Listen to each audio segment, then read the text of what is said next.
You are listening to the Real Men Feel Show with Andy Grant. Real Men Feel encourages men to allow and express all of their emotions. Despite what you may have been taught, all emotions do serve you. Real Men Feel is committed to engaging in discussions that most men aren't having. All links mentioned in each episode are in the show notes found on the blog at realmenfeel.org. Now, let's get into this week's show. Hey, this is Andy Grant coming to you with a bonus live episode. We'll call it our Halloween special of Real Men Feel. We're going to talk about the Joker, or actually Joker. There's no "the" in the movie title, right? No Anthony? the. Yeah, just okay, Joker. Just Joker. And it's not really a horror movie, but it's as close as we get. This is Halloween week. People might be dressing as the Joker. I'm sure that happens all the time. Right? Exactly. And some people might think it's a scary movie, but we'll get into that, right? Yeah. And so how afraid people were of this movie, right? And that's I wanted to, so this opened, it premiered at the Venice Film Festival in September, had a lot of hype. I think it won best film of the show. As it got closer to a public release, it started to be a backlash, a concern. I heard all this. Someone actually tagged me on LinkedIn days before it opened saying, actually, I got it here. What does this movie, is it trigger discussion around the portrayal of mental illness? Does the Joker show mental illness with fairness? Does it feed into the apathy we feel when stigmatized? And I responded that anyone looking to a comic book movie for accurate portrayal of anything is making a mistake. I mean, let alone mental illness, which is a pretty serious subject. Yes. And I just thought, comic book movies, why would you be looking at as some sort of reflection on your reality? It's not doesn't claim to be a documentary. This isn't the news. So that's what before ever seeing anything about it. And then as it approached, I saw it on opening weekend I saw it Saturday, October 5th. I believe it opened, midnight movies that on October 3rd. And there was a lot of overblown fear of violence at the theater for opening weekend. And it seemed it was all based on false rumors going back to the shooting in Aurora, Colorado back in 2012. That shooter, the rumor was that he was dressed as the Joker and identified as the Joker and went to see, shoot people up at a Batman movie. But it just happened that was the premiere of The Dark Knight Rises, and this guy was just looking for the biggest crowd. Right. So, and then it just became urban legend, taking it beyond that. So, but that fear was rampant. Even in my little town that I live in is so little, it's called Littleton. All right, little town. It's cow pastures, and we finally have a movie theater. And there was a cop. There was a cop car, lights on, parked in front of the theater. In the theater, a policeman was stationed all weekend long because the Joker was opening. And it seemed ridiculous. I'd never seen that here. Wow. I've never seen cops in movie theaters outside of Boston in my experience. Yeah. But anyway, so I saw it. It was weird. I liked it until I didn't like it. And by not liking it, there came a point where, I went from entertained to disturbed. Yeah. But Anthony Simeone is joining me to talk about this, and this was his suggestion. You recently wrote a piece about it, so I know you've looked into it more, you've researched it, you've thought more about it. So I'm going to really let you lead where what you want to talk about in regards to this film. Yeah, it's interesting you say that, because I've been asking myself if I've done as much thinking about it, or maybe, I wrote this piece about it for the Good Men Project. And I think, part of the writing of that was a little knee-jerk. And, I'm still processing the movie. I think, like you, I was disturbed after a while. It seemed and listen, I'm not a prude. I like violence in movies, I guess, as much as the next red-blooded American male. I don't know. But I mean, in that way, I think I'm pretty stereotypical. I like action. I like explosions. I know that there's better, higher art beyond that. Not that the Joker had explosion or anything, but there was a brutality to it eventually, and a gratuitous violence about it. And just like that was, I'm like, okay, what are we getting at here? And maybe I was feeling like that. And I don't know if you were feeling like that too. Maybe it was just like, okay, you were still trying to process what the movie might have been saying about mental illness, if anything. You were still processing what it may have said about mental illness. And then you're seeing this guy commit these acts of killing other people brutally. And you're like, okay, is he supposed to be mentally ill and going crazy killing people? And I'm like, so part of me, I think, having dealt with my own mental illness issues, anytime I see even a whiff or an inkling of someone treating mental illness as a scapegoat for violence in a film, even if I catch a whiff of it, I'm like, okay, no, this guy's not mentally ill. He's got other issues. And, and I think, yes, the public hysteria, I mean, it's, there's always been mass hysteria with the public and especially with film and, going even back before film to like Orson Welles and like the War of the Worlds broadcast, so always these panics or whatever about popular culture that always crop up. But now it's even more dire with like, mass shootings but I think it was kind of irresponsible of the media to tag this to incels and to pick up on that thing. Connection. So I missed that. I didn't go searching for that. You mentioned that, and I wasn't seeing that kind of in my daily news feed. So yeah, can you expand on that? I mean, it was a few weeks ago. It was towards when it was started. It was towards the time when it was beginning, like the movie was about to come out, and they were saying, okay, well, can this movie, I think they just picked up this story. I don't know who originally started it, but it's like, oh, will this inspire incels? Will it inspire these lonely men, to go out and go kill people and shoot up movie theaters? And I'm like, well, right there, it's a question of what is driving incels. And the media is not really addressing what's driving incels to go to their behavior and to be involuntarily celibate. So, and again, to me, that's a social problem. That's a failure of our system and of people to be taught, like men are not taught to talk to each other. And we need male companionship. We need human companionship. And people are just not being taught that skill. And they're picking up these bad beliefs. Like, okay, I guess I'm an involuntary celibate. Someone came up with that and it spread online. But yeah, they were connecting it. The news just kind of picked that up and for sensationalism's sake, as far as I'm concerned, and ran with that saying, oh, our incels going to be shooting up movie theaters. And that's why there was a cop at your little town movie theater, because it had been picked up and, it was all over the place and the cops were at least being told to be on alert. So yeah, that was just another thing. So I think that just muddies the water even more of what's our society doing whenever, in terms of what we're doing with mental illness and with men's issues and how we approach them with panic, apparently.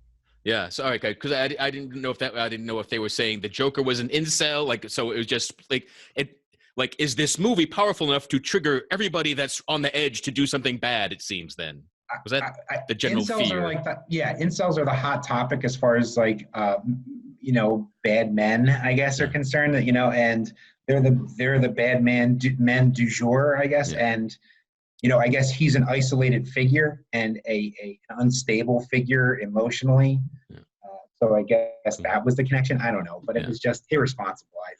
So once I was in the theater, and really just the first 5 minutes, I realized, wow, this is not a quote unquote comic book movie. This is down to earth and gritty, more grounded in the real world. And it seemed like, late 70s New York City vibe. And it really felt like Todd Phillips was, recreating, almost reshooting famous Martin Scorsese films, but now the Joker was the lead. Yeah, and I've been reading up on, much more astute. I'm not a film critic by any stretch of the imagination, and it's been a long time. I've never seen The King of Comedy, first of all, but I saw Taxi Driver. I haven't seen Taxi Driver in like decades, so I don't know about you. How recently have you seen those movies? Yeah, Taxi Driver. Within the last 10 years, and I saw King of Comedy when it came out, when it was released first, which I don't remember when that was. Really? Early 90s? Yeah, that was a while ago. Yeah. Yeah, so I mean, yes. Yeah, so and De Niro being in it seemed like this inside joke too. Like, wow, like it's almost like the blessing of that idea was there. But anyway, that's when it hit me like, oh, this was the fear, because it is so realistic. That was the fear, is this stigmatizing mental illness. But the movie sets it up. I believe I took that. Yeah, he's mentally ill. He was going places, and then his aid gets cut off. He's seeing like his social worker, and she's saying we have no more money. There's nothing. So like he really fell through the cracks. And that's what I thought was different. This was so it's a man who knows something's wrong with him, and he's trying to get help, and he doesn't get it, and things get worse. Yeah. Yeah. And again, I mean, I know that it seemed like you, when we were kind of discussing the movie just online, it seemed like you disagree with me. So is that the major point of, you think he is intended in the movie to have a mental illness, but it's what really sets him off is the isolation and the lack of support from the system and other people and the disdain of other people. Am I reading that right? Yeah, I mean, again, it's been weeks since I saw it, but I thought at one point he's like, he says, "I like killing. Like I feel like the only thing that made him feel was taking the lives of something." So as he discovered that, yeah, and I'm not here to diagnose him, but I believed that, yeah, and again, lots of childhood trauma and issues are shown. So, it wasn't just, I'm just a crazy guy like killing. Like you see his decline into just like his first time he kills him it's self-defense. Yeah. Right. At least it felt that the subway is kind of set up. He's feeling persecuted. He's under attack. Yeah, absolutely. I would agree with that. Yeah. I mean, it's interesting because I did read an article where Joaquin Phoenix was referenced as saying he didn't want the Joker to be diagnosed with anything specifically. Mm-hmm. So towards the beginning of the movie, he says, I'm taking, it was like a ridiculous number of pills a day. It was like 7 pills a day or something. Yeah. Or 9. So he's being treated like he's mentally ill. Right. So, but it was never made plain that he had a condition. So someone could be medicated potentially and just be really depressed and socially isolated and just, and they could be misdiagnosed. They could just be diagnosed pills just to placate someone and just to, deal with them, or what if it's the side effects of the medication that makes him kill? How about that? Right. Exactly. So that's the thing. You're right. It could be that. It could be any number of factors. And I think that was maybe, I don't know if we're giving them more subtlety and Todd Phillips more subtlety than he should be getting. But, the fact that they didn't really diagnose him, and he was adopted. So his mother was diagnosed with mental illness, I think, at one point when he was going to get his records. Yep. That's disclosed, but he's adopted, right? So, and it's still left up in the air whether or not Thomas Wayne's his father, right? Right. So. And you talked about it in your article, but it's also apparent if you pay attention to the movie. And I'm actually looking forward to see it again because of what I've read since about the unreliable narrator notion. And certainly some things that happen in the movie, you realize, as soon as he was dating the girl, I'm like, no, this is bullshit. I don't buy this at all. And then more scenes come that they all did just happen to say. So, and Fight Club is one of my favorite freaking movies. So they're like, I'm like, it's like Fight Club. The Joker and Tyler Durden are like the same freaking person in someone else's mind. Right. So I like that. That's when I was still enjoying it. And it's because it's weird. We're talking about the violence. There's not a lot of violence. But when it kicks in, it's like, to me, it was like overkill. Each violent episode was longer than it needed to be to get the point across, unless the point was, Todd Phillips wants to disturb the viewers. And, so when a film gets an emotional reaction from me, I call that a good movie, whether I like the feeling or not. Like a horror film that scares me and I can't sleep, or something that disturbs me. And, I really left that theater with just the willies. I'm like, I want to wipe this movie kind of off me now. And I give it credit for that. And to get even more meta, I mean, does the movie say something? Because you said earlier, he's saying he didn't really feel anything until he did something brutal. And is it almost a comment on the desensitization of us in society? By like, oh my God, if a movie makes me feel something, it doesn't matter what it makes me feel, because I feel the same way as you. Yeah. If a movie can disturb me, at least I'm feeling something, and if it does, that means it must be a good movie.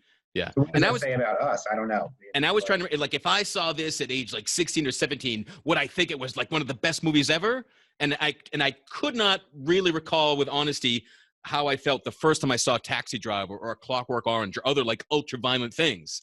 Was I shocked as a kid, but liked being shocked? Did I feel uncomfortable? I just don't remember.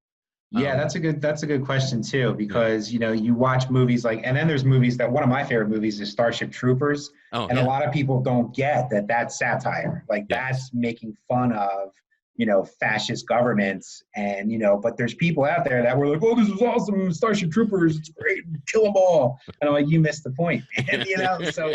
But it's the same thing with any of these movies, Fight Club. I saw it in the theaters when I was, in 1999, I think it came out, and I was like, oh my God, this is really deep, man. And it says something about society. But then as you get older, you're like, oh man, what is it saying about it really doesn't shine a great light on like that tough guy, what we today call toxic masculinity, or like, the masculinity that is, full of like bad ideas and like isolate, makes people men self-isolate and things like that. So I still feel like Fight Club has value, but it's like, yeah, when you get older, does like do your opinions change? And then like, what is, as society evolves, like what are those movies that we liked, and yeah, I totally think that we probably like those movies. Like Clockwork Orange, when I was a kid, I was like, oh yeah, but then when he gets his comeuppance, I guess we're spoiling a lot of movies here, so everybody beware. Yeah, they're all like 30 years old. I think it's okay. Right? It's your fault if you haven't watched them yet, right?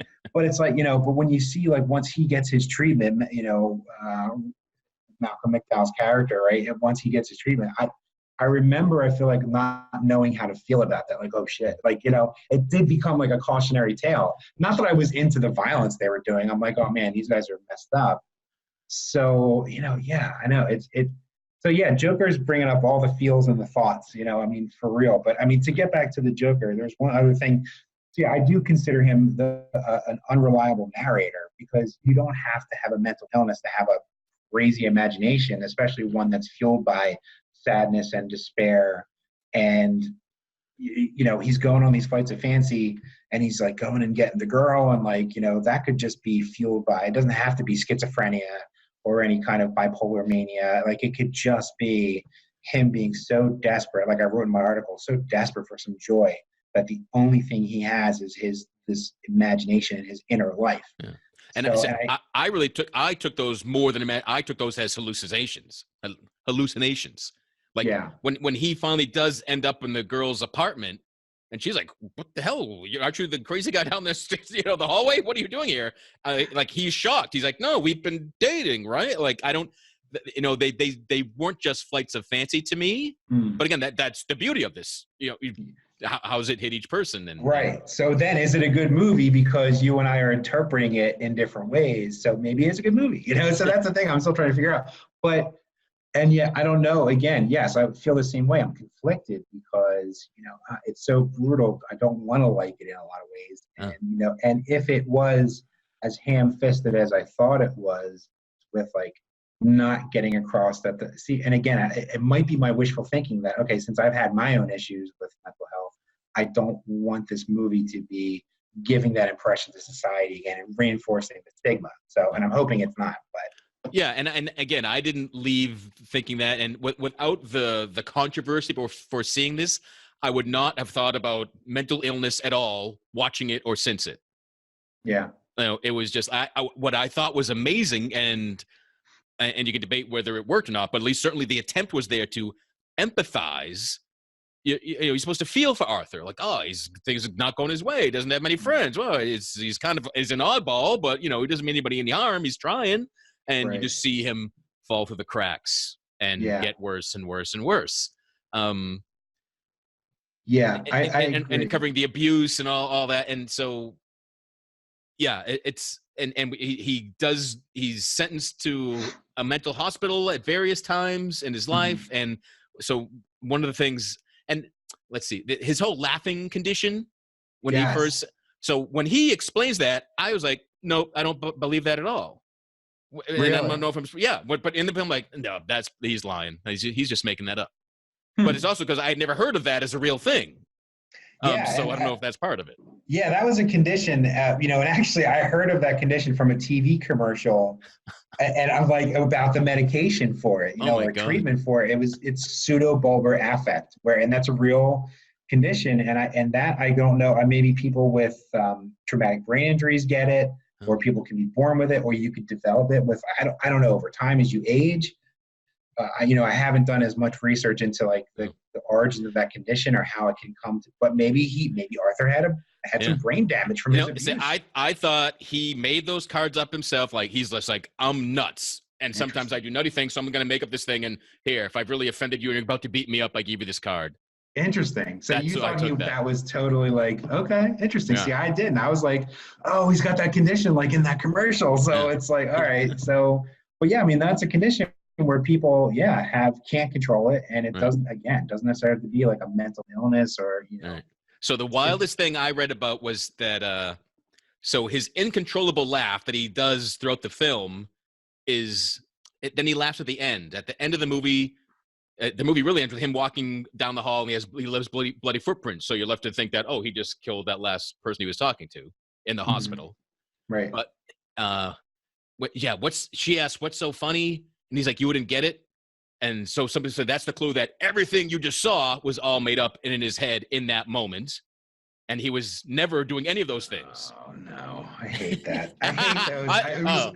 I love ambiguous endings that you can do that. Because there's a flash early on. There's a flash of him banging his head against a hospital, and you assume it was in the past, but that future? So that's the whole part that could have been. You could look at it again. That none of that happened. Okay, yeah, okay. That's and good. the story I didn't think of that. Again, get to see it again. So that laugh he has in that final interview, in that last scene of the movie, is somehow it's a different laugh, and that's his first. That was him finding this funny. That was his laugh, and it's different than all the other ones.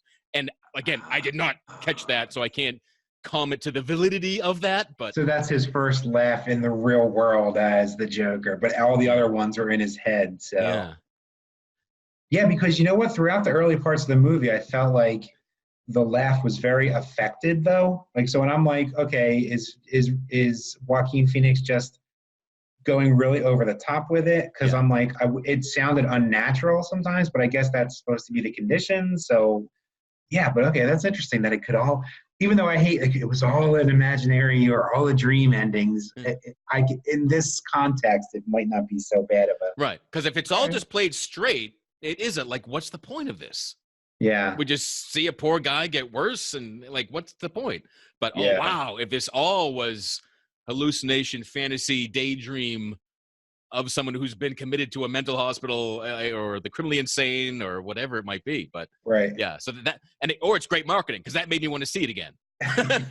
Again, is it a good movie, good marketing, good hype? I mean, because we want to see it again, and it's raking in tons of cash. Right. It is officially, it is the most profitable, or I don't know, I shouldn't say profitable. It has taken in the most money as of an any R-rated film. Yeah. I thought Joaquin Phoenix, speaking of his performance, when he was on that show, when he was on the show, at the end, when seemingly really there, yes, when he's supposedly on that show with that guy who played by Robert De Niro, his idol, who made fun of him, and he's totally pissed off at, which I get. Joaquin Phoenix, as he got angrier and angrier, I'm like, oh my god, like he's not like, and I don't like to use the term nuts, but like, not nuts, but his anger's like, this is it, like he's gonna go nuts, like in like an emotional way, and like shoot someone. He's being pushed over the edge, and his expressions and how he escalated, like I've seen on people who were disturbed in some sort of either mentally diagnosed way or like emotionally just rage, like his face as he ramped up and started shouting about how the system like let him slip through the cracks, and like this is what happens when you get, and then just when he shot De Niro, and then everyone started screaming and panicking, and the smirk on his face after it happened, and like how he was shaking and his leg was shaking, like that was disturbing. Like it was very real. Like it was in that moment, I'm like, that was an amazing performance. I think that was the best performance moment for me of the movie, more so than bashing someone's head in his apartment. That was like, okay, this is just brutality for its own sake, it seems like, but that he had me sold. Like it was so realistic at that moment. And when he leading up to in the moments before shooting De Niro, it was crazy. But because they're really selling you. He's got his plan, like, oh, he's brought the gun. All right, he's talking about shooting himself. Yes. So the setup is getting on the show, and maybe he's gonna do his routine. I don't know what he's gonna do, but he wants to die on this show. Yeah.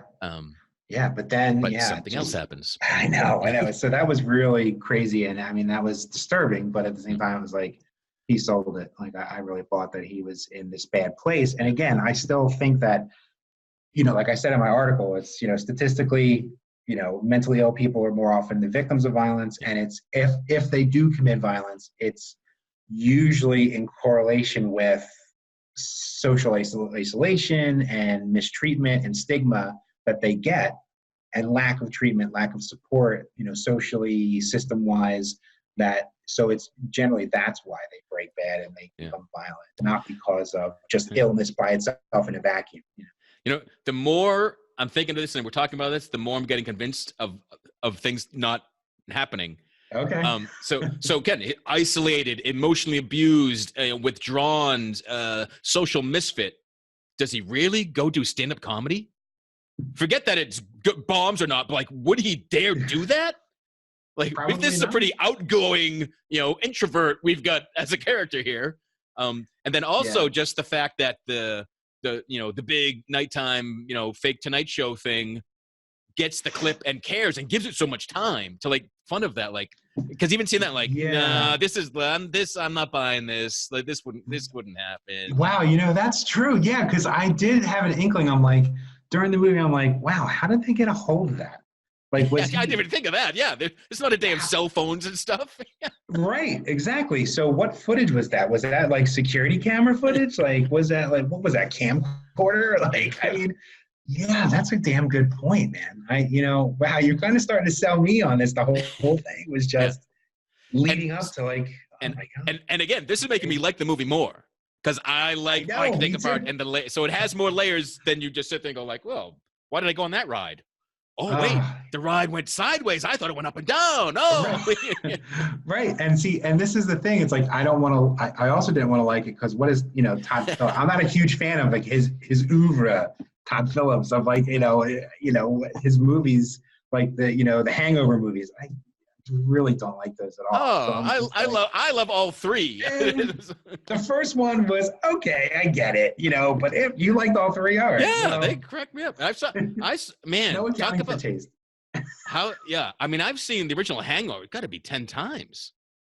Like I saw that multiple times in the theater. Every time it's on. But yeah, even second because I took my dad to the first one. He really got a kick out of it. So I think it was like Father's Day. Each time it might have been around Father's Day. So 2 and 3 were like, hey, let's go to the movies. Okay, all right. So you like absurdity maybe even more than I do. So yeah, I like movies.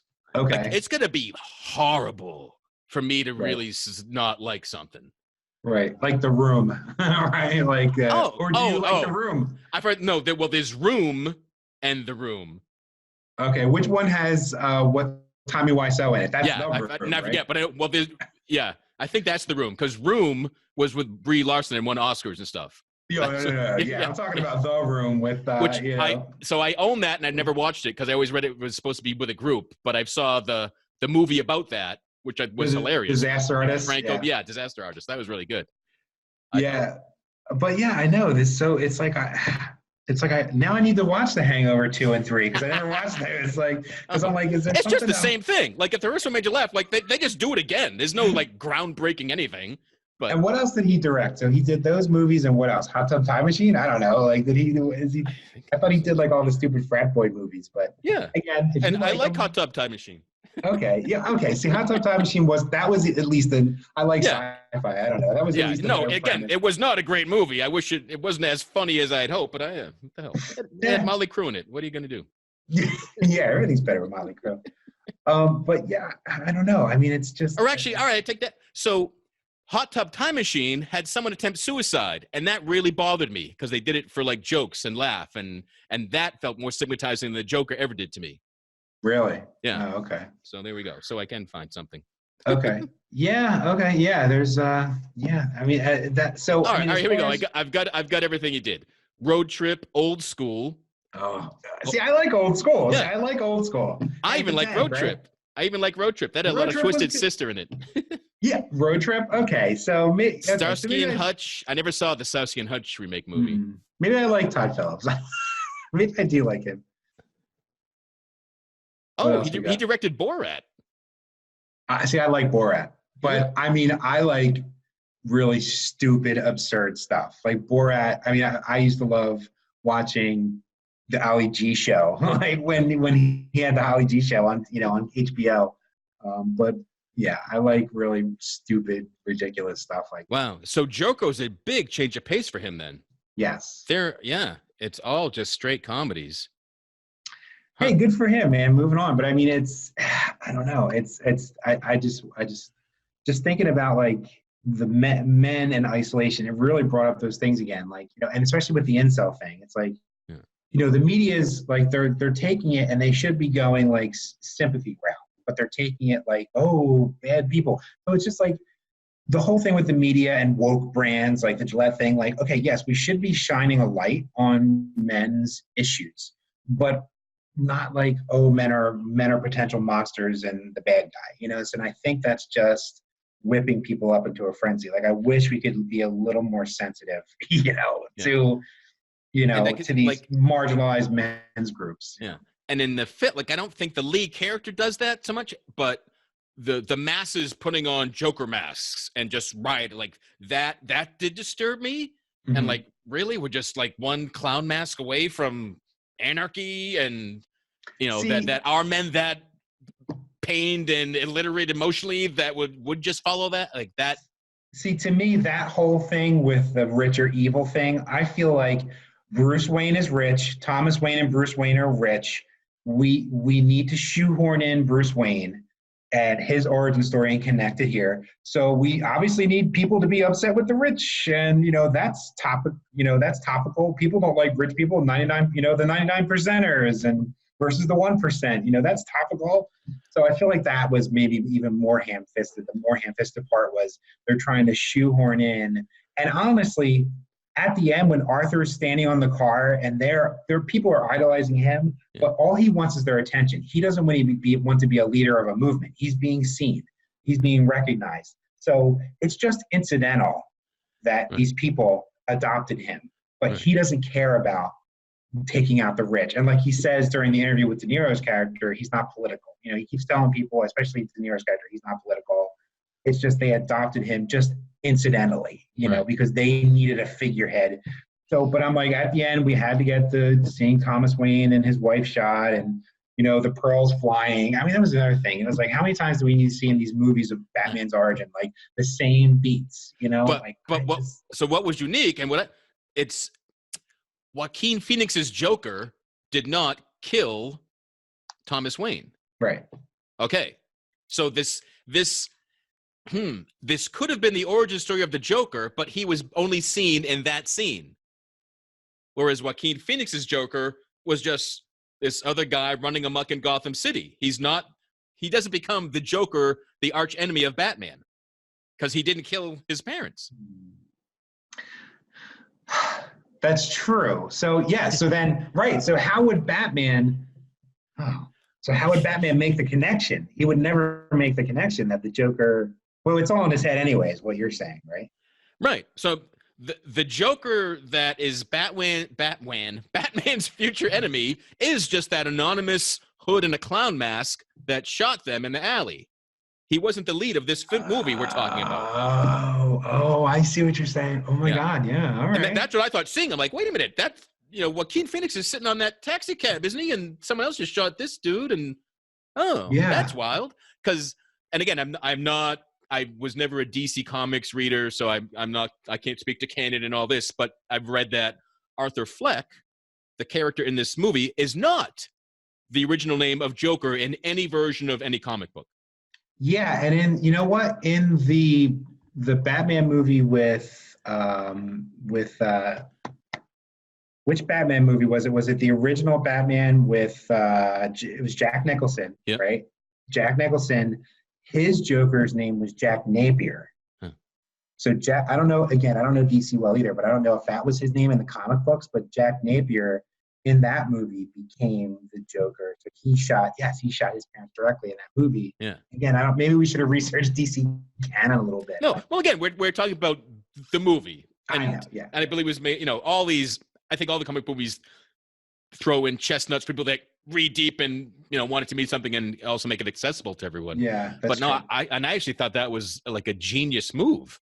Like, here's my permission to do whatever I want with this. And then, oh, by the way, in the background, there's the Batman origin story that you might have heard.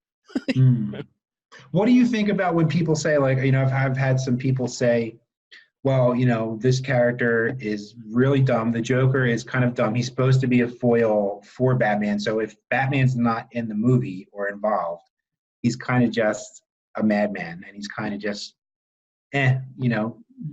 vanilla kind of crazy guy, crazy Yeah, villain. again, you can watch it like that, and that's kind of the disappointing way. And that, as I'm thinking, oh wait, maybe, how much of what you saw and got into was all in someone's head, was all an elaborate hallucination. Hmm. Yeah, and again, is that why? And again, I don't know if in the comic book is it just Joker? Is there a the before him anywhere? Like, did that make a difference here? I don't know. I think I don't know. Again, that was I think a more supposed to be an artistic choice, I guess. No? With Or maybe it was, Joker. yeah, was it not? Because it's not. He's not the Joker you think you know. It's just some fucking Joker.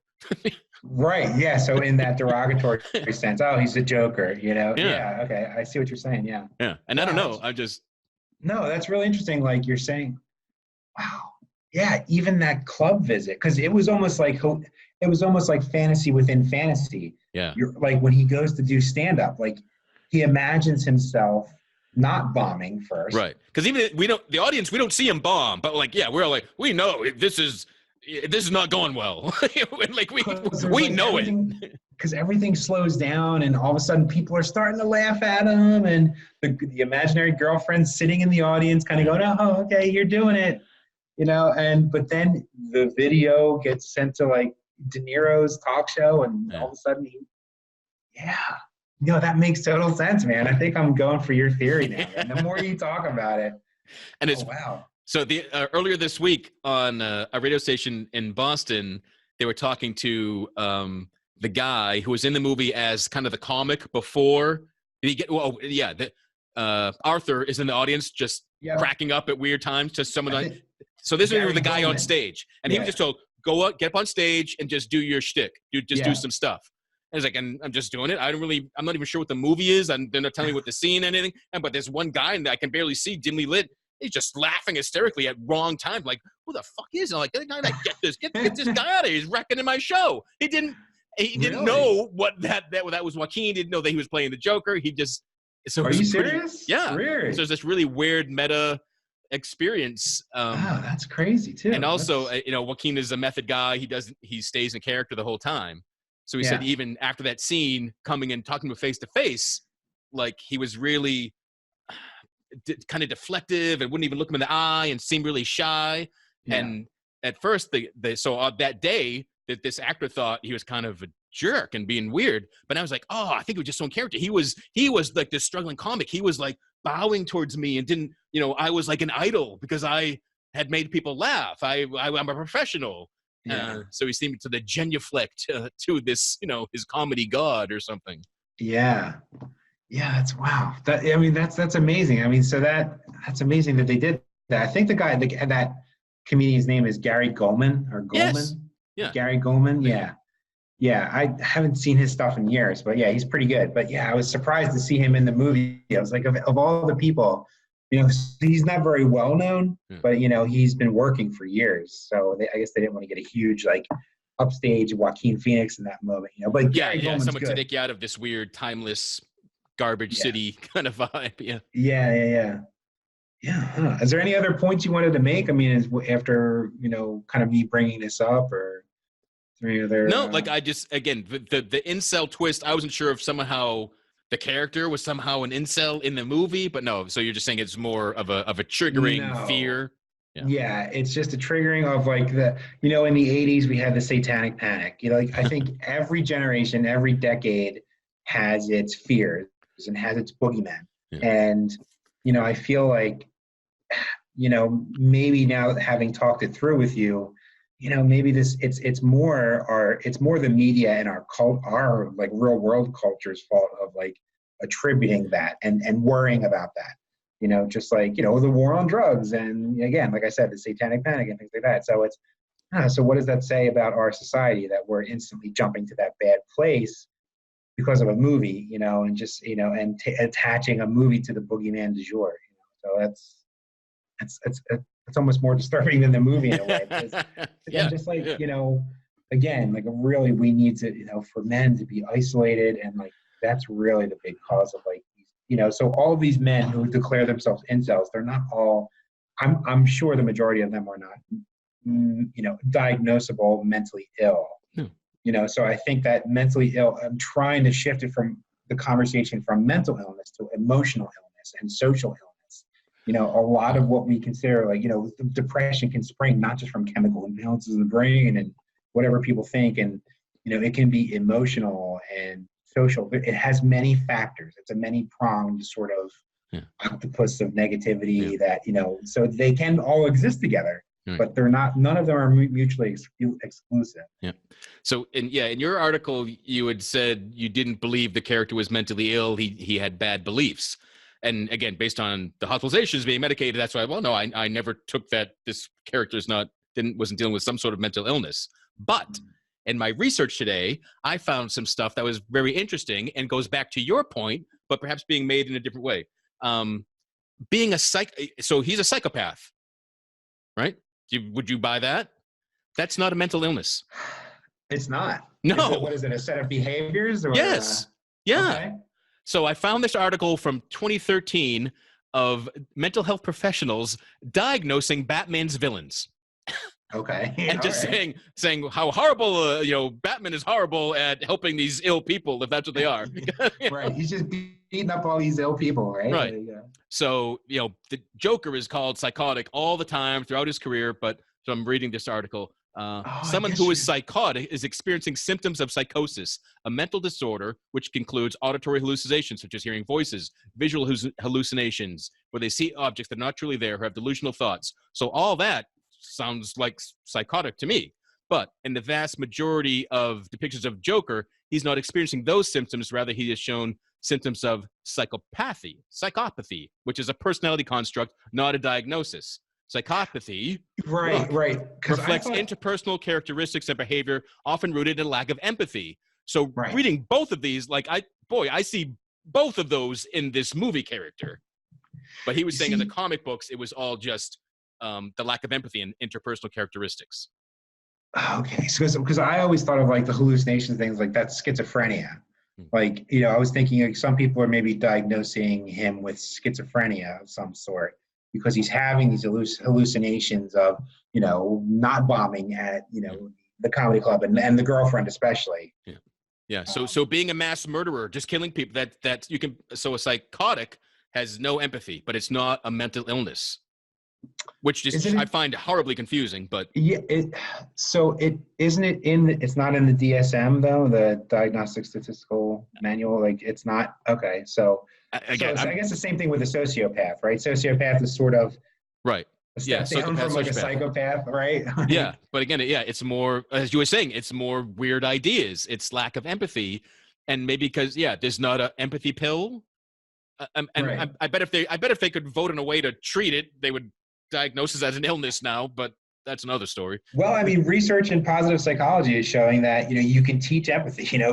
It's the same thing with years ago, we thought that people were just born with charisma, but then the book came out and the research came out that you can actually teach people, to be a little more extroverted. Your extroversion and introversion are on a spectrum, and you can learn to be more charismatic. So a lot of things that in the past, we just kind of gave up like, oh, you're just born that way or not. You're either born this way or that.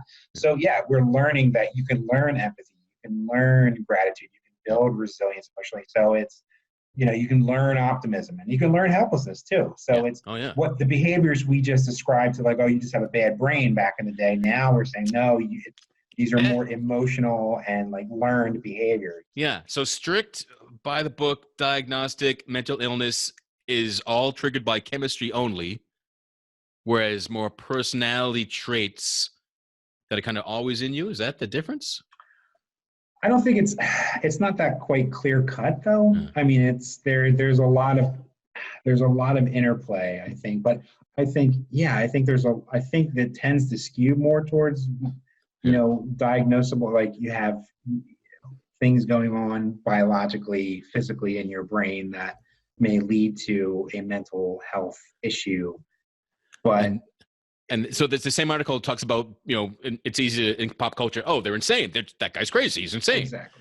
So insanity is not a psychiatric or mental health term. It is a legal concept only. Yes. Yeah. That is. Yeah, that's a good point. Right. And that's so you can be insane and not be mentally ill, which again, it doesn't make sense to my brain structured on these labels. So But when you're found guilty by reason of insanity, that doesn't necessarily have to be, you don't have to be diagnosed by a yeah, professional like a traditional therapist or a psychiatrist yeah, or you're right. It just psychologist. means you don't know the difference between good and bad. You were so insane you didn't know your actions were illegal or bad or would harm someone.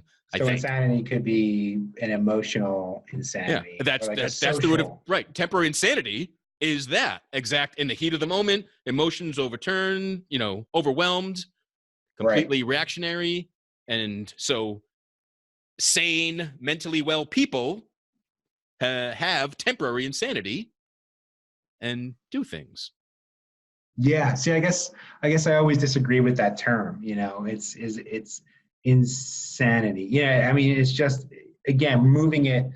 Emotions are embodied, and we don't really realize that in our culture either. Like where the emotion kind of takes over the whole body, and it's like felt throughout the whole system and affects the whole system. So it's like, yeah, maybe we need to kind of move that terminology. Maybe we need to start questioning that terminology, moving it from just the brain to social insanity. But I mean temporary insanity. But when you say insanity, people think brain problems. I mean that's the issue. That's the connotation, I think, Yeah, right? yeah. I We blurred mean, all these again, especially if they're thrown out in pop culture. They're not defined. All right. these just terms are thrown out at us and in the So it's news all or mashed yeah, together, right? yeah, yeah, Exactly. And we don't delineate between, yes, like, yeah, emotional drivers and social drivers and isolation and empathy. Because you say someone has a lack of empathy, they people just say, oh, because he's got something wrong with his cabeza, like he's wrong, he's crazy in the brain. yeah. Because so he doesn't have any empathy, and he'll never learn that because he's crazy. So yeah, and people just so all these, yeah. So maybe that's our culture just needs to start, getting more emotional intelligence. We need to increase our collective EQ as far as what it really means to be either mentally ill or Yeah. like socially deprived and lack of empathy just from being mistreated and ignored and neglected. So, Yeah. Or maybe it's the other stream.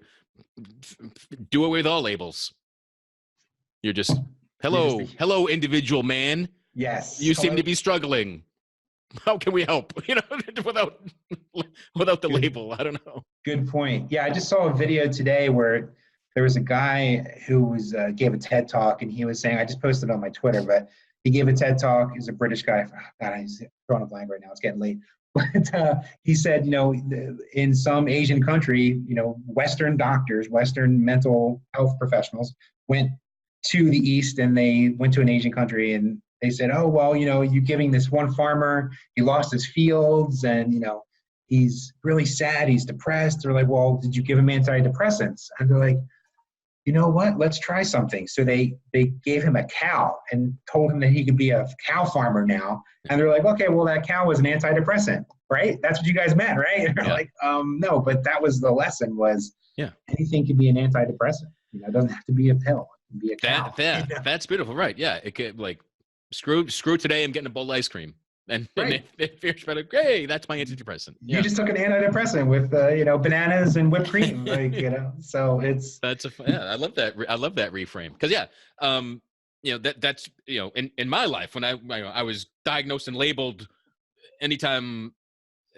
So as teens throughout my teens, I had multiple suicide attempts, and every hospital I ended up in, I got a different diagnosis. I got a different label, which made me just not believe any of it. And where was I going with that? I don't know. I've learned that it is all circumstantial for me. It's yeah. circumstantial. And if I find my cow, I find a new circumstance that depression, that bad mood, that whatever that I thought was a disorder breaks naturally. Yeah. And, sometimes depression is, the perfect reaction to a period of grief, Yes. loss, right? It's not always something to diagnose and try to prescribe away. Right. It's your body and your being telling you something that something needs to change. So yeah, we shouldn't be trying to totally ignore it and shove it away right away. Our culture is so fixated on, oh, you gotta come on, buck up, you gotta get better right away. Like, come on, just shake it off, and you don't want to have anything wrong with you. There's this whole stigma of, even if it's a whiff of like some sort of emotional or mental problem, but yeah, depression is okay. Like, it's chronic. It's when anything's chronic. That's the issue, Yeah. So, and Yeah, I mean, maybe listen to it for once instead of just trying to, medicate it away. Listen to it and what's it telling you to do. It's like a Geiger counter for radiation. It's leading you on breadcrumbs down a path of self-discovery potentially. So Hopefully. yeah, hopefully indeed. To get back to the movie and the Joker and what it says about men today, not in Gotham City. Again, I'm kind of left with that the danger for men, what's possibly the and I'm not even feeling less and less that there's some sort of mental health stigma in this film at all. But the danger in our society is that the isolated, the shut down man who doesn't know how to feel, doesn't know how to express, and can easily be swayed into self-harm, outward harm, following the mob into something. That's the closest I can kind of combine the film world and the universe I live in. Yeah. Is there another level of stigma or anything that through all this that you still feel that the movie's doing some harm or risk to anything? Or No, no. I mean, the more I think about it, the more I'm like, okay, maybe they're not trying to drive a stigma per se, but again, maybe I'm thinking it's more like our culture needs to be a little less ready to kind of have a knee-jerk reaction out of fear, and I get that, mass shootings happen, it's a real thing and people have lost their lives, but it's just, who are we serving? Are we really making people safer, or are we driving more division if we're stigmatizing men, and if we're stigmatizing, and listen, like, through the odyssey of, being, attacked by MGTOW trolls, and, I didn't change my idea about like that there's much more variety and gradients to like the MGTOW and the men's rights movement because, trolls were attacking me. They didn't change my mind. I changed my own mind, but it was just like, yeah, my ideas about, MGTOW and men's rights people evolved. There's many shades of people. There's the real extremists, like the real nutty, and again, not to stigmatize mental illness, but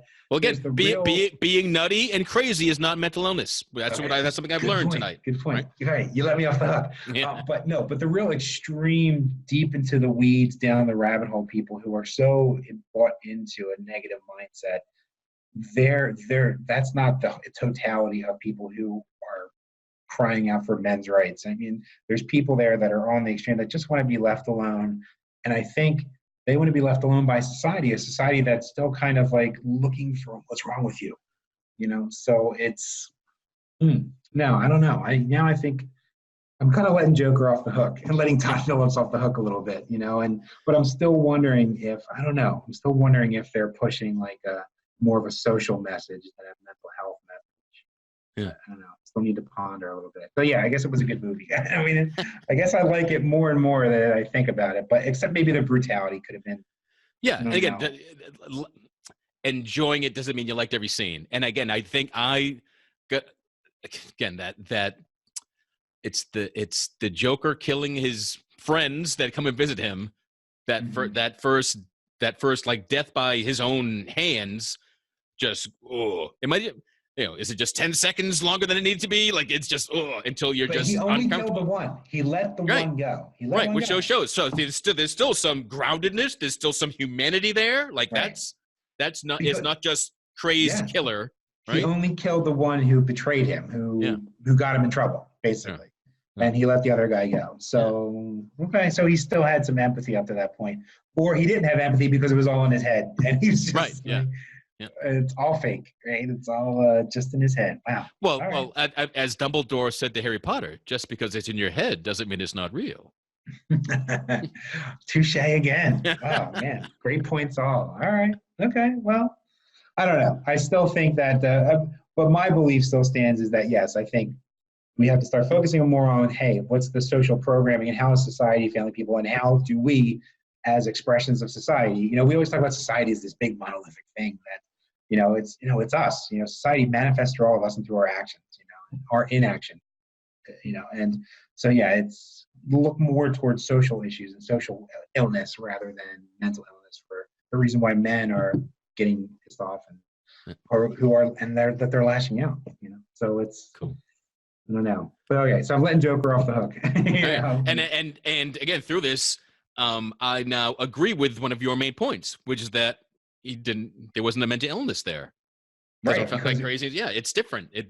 Which I didn't realize. So, and I'll below the video in the comments, I'll share the articles that I found and was referencing during this, so you can read deeper into that. And I didn't read the analysis of the other villains of Batman, but I have to go back and check that out. Checking that out.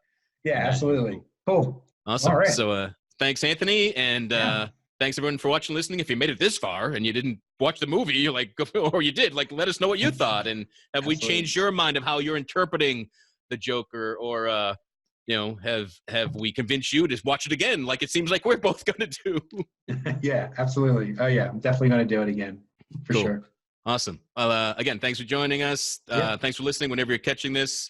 To catch up with the more traditional episodes of Real Men Feel, visit realmenfeel.org. realmenfeel.org/subscribe. We'll show you all the various platforms we're on.